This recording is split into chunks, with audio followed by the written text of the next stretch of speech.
अब तक की कहानी में आपने देखा कि सलोनी अपने हाथों को देखकर बुरी तरह चीख पड़ती है।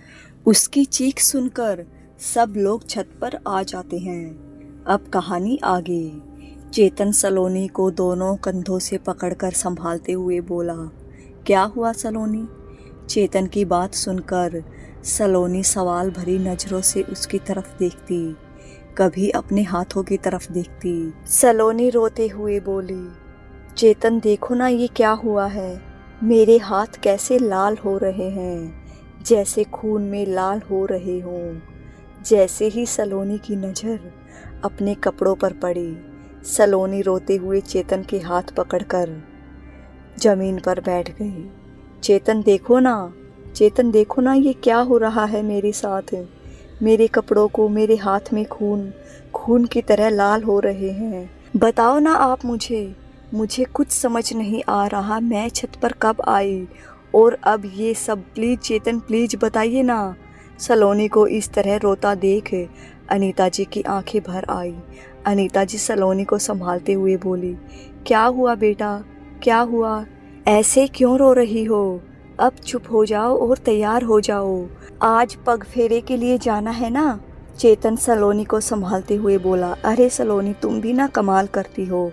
ये सब कल जो रस्म हुई थी रात को, ये वही है। तुम्हारे हाथों में आलता लगा हुआ है, वही तुम्हारे कपड़ों पर भी लग गया था। तुम्हें याद नहीं? और तुम मेरे साथ ही छत पर आई थी। दोबारा बाद में थकान की वजह से तुम्हें याद नहीं होगा। अब ये सब बातें जाने दो, मेरे साथ चलो नीचे, तुम्हारे मायके जाना है ना। अनीता जी और किशोर जी भी चेतन की हाँ में हाँ मिलाते हुए बोले, हाँ बेटा, चेतन सही कह रहा है, तुम बेवजह परेशान हो रही हो। सलोनी बोली, फिर मुझे कुछ याद क्यों नहीं है? चेतन ने कहा, अरे यार बताया ना, तुम थक गई थी। इतना कहकर चेतन सलोनी का हाथ पकड़कर नीचे अपने कमरे में ले गया और खुद सलोनी के कपड़े निकालने लगा। सलोनी अब तक ये समझ नहीं पा रही थी कि अगर ऐसा कुछ हुआ भी है जो कि चेतन ने बताया है, तो फिर उसे याद क्यों नहीं है। वह चाहे कितनी ही क्यों ना थक जाए, ऐसे भूल तो नहीं सकती सब कुछ।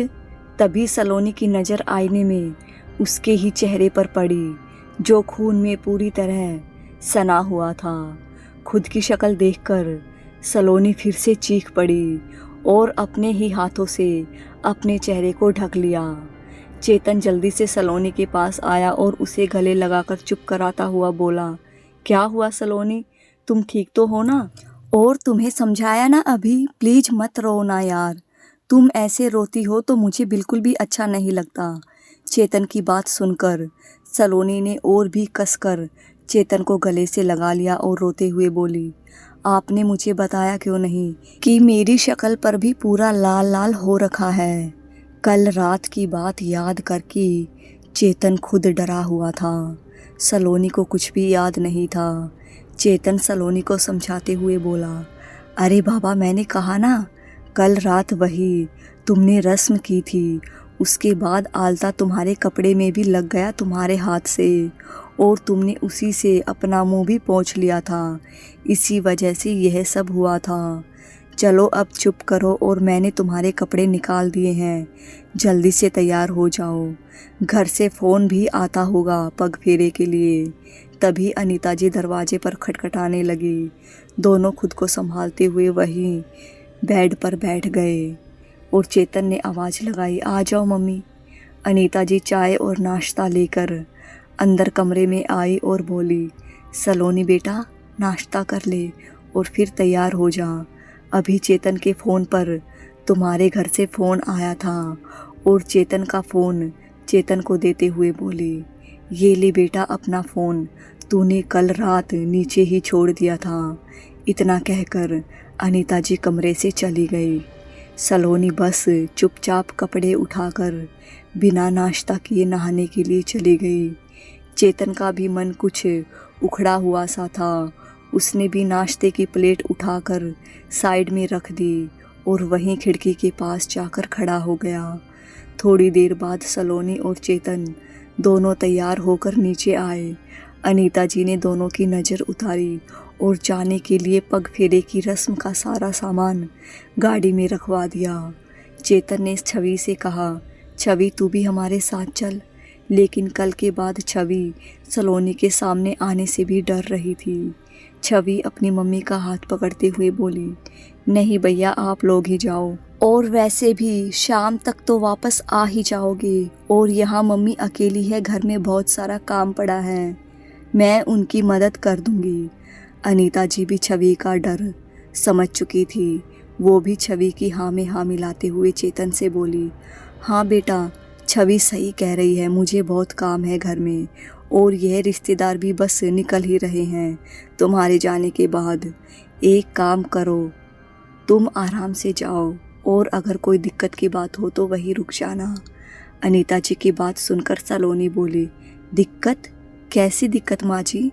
भला हमें जाने और आने में क्या दिक्कत हो सकती है?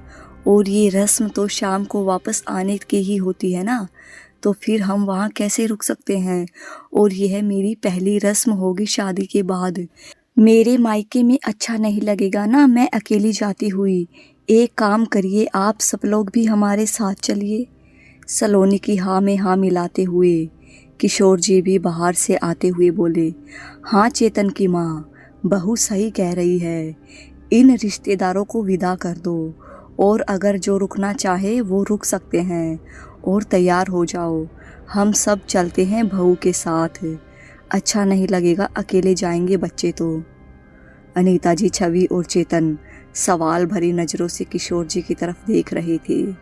किशोर जी इशारों इशारों में उन्हें दिलासा देते हुए बोले, सब लोग तैयार हो जाओ। किशोर जी की बात सुनकर सलोनी खुश हो गई। घर के सभी लोग तैयार होकर सलोनी के साथ उसके पग फेरे की रस्म के लिए चल पड़े। वहाँ जाकर सलोनी सबसे बहुत हंसकर खुश होकर मिली। उसको देखकर लग ही नहीं रहा था कि ये कल रात वाली ही सलोनी है। सबसे मिलने के बाद जब सब लोग दोपहर को खाना खाने के लिए बैठे, छवि बार बार सलोनी की तरफ देखकर डर रही थी। उसे डर लग रहा था कि सलोनी कल की तरह ही कुछ करेगी, लेकिन सलोनी को नॉर्मल तरीके से खाता देख और खाने से जल्दी उठता देखकर चेतन के परिवार वाले भी खुश थे, यह सोचकर कि सलोनी अब ठीक है, और हैरान भी थे कि आखिर सलोनी ने इतना जल्दी खाना कैसे खा लिया। कल तो उसने इतना सारा खाना खाया था। खाना खाकर सलोनी अपनी सहेलियों के साथ अपने कमरे में चली गई। बाहर सभी लोग बैठकर बातें कर रहे थे। तभी अनीता जी किशोर जी से बोली, सुनिए जरा, मुझे आपसे कुछ बात करनी है। और उन्हें बात करने के लिए एक दूसरे कमरे में ले गई। चेतन और छवि भी उनके साथ ही आ गए।